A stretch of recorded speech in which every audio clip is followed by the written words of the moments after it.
Salut tout le monde. Bon, je vais essayer de pas m'énerver, mais ça va peut-être être un peu compliqué. Donc là, nous sommes le lundi 27 avril 2026. Mes enfants viennent de reprendre l'école ce matin. J'ai reçu un mot pendant les vacances dans le carnet de mon aînée, qui a 9 ans et demi. Elle est dans une classe CM1, CM2, et voici le mot. Madame, monsieur, dans le cadre du programme, donc on parle du programme EVARS, éducation à la vie affective et relationnelle et sexuelle. Je vous ai fait plein de vidéos à ce sujet et là on y est. Donc dans le cadre du programme, nous aborderons lors de la prochaine période, donc là à la rentrée, les changements du corps à la puberté et nous les relierons à la capacité de reproduction. Ce message a pour objectif de vous offrir l'occasion d'échanger à ce sujet avec vos enfants durant les vacances.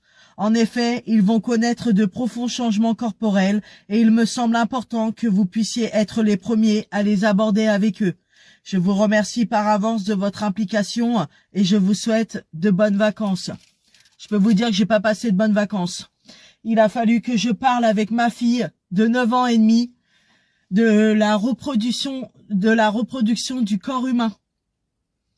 Quand j'ai commencé à expliquer à ma fille avec des mots d'enfant comment ça se passait, elle m'a regardé avec des gros yeux en me disant mais c'est sale maman. Et oui, bah ouais, c'est sale parce qu'en fait pour les enfants, quand les parents ils dorment dans leur chambre, bah c'est pour dormir quoi. Donc du coup, j'ai marqué un message dans le carnet de ma fille.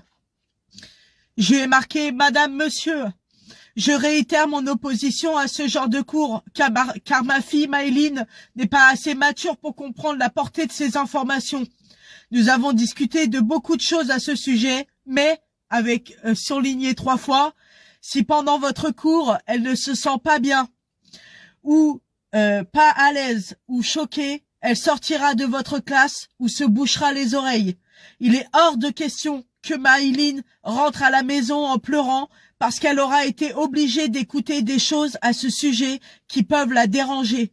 Ayant eu ces derniers mois des soucis de paroles sexuelles dans sa classe venant d'autres élèves, je ne veux pas que cela recommence par des cours inappropriés pour sa mentalité actuelle.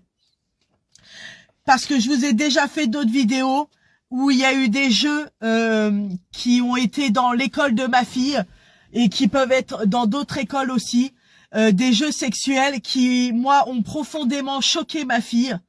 Elle a eu des paroles sexuelles venant d'autres enfants qui l'ont choquée aussi, parce que ma fille, elle sait le strict minimum pour son âge. Et d'ailleurs, mon fils de 8 ans et mon autre fille de 6 ans, qui va avoir 6 ans là au mois de juin, pareil.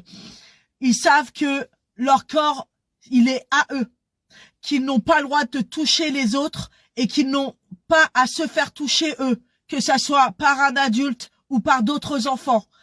Les adultes, que ça soit un inconnu, une personne de son école, un professeur ou une professeure, son père, sa mère, son grand-père, sa grand-mère, les oncles, les tantes, les cousins, les cousines, les frères et sœurs, que personne n'a le droit de toucher à son corps.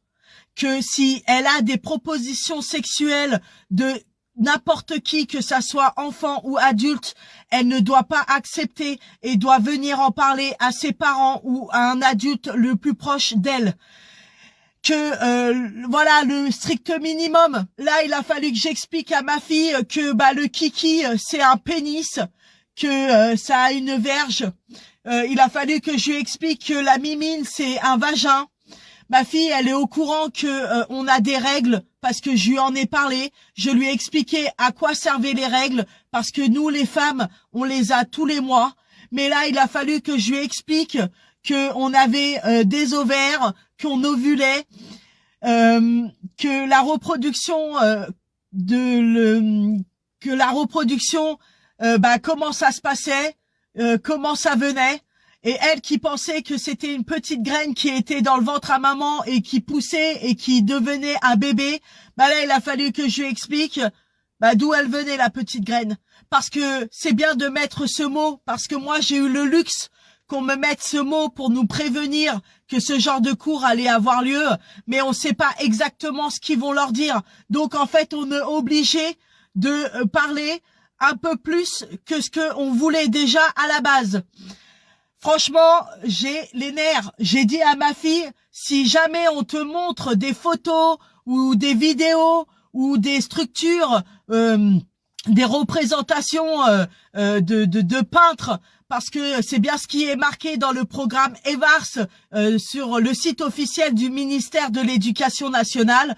Je lui ai dit, surtout si ça te choque, que ça te perturbe, tu demandes à sortir de la classe ou alors quick, et tu chantes dans ta tête et tu n'écoutes pas ce qu'on te dit.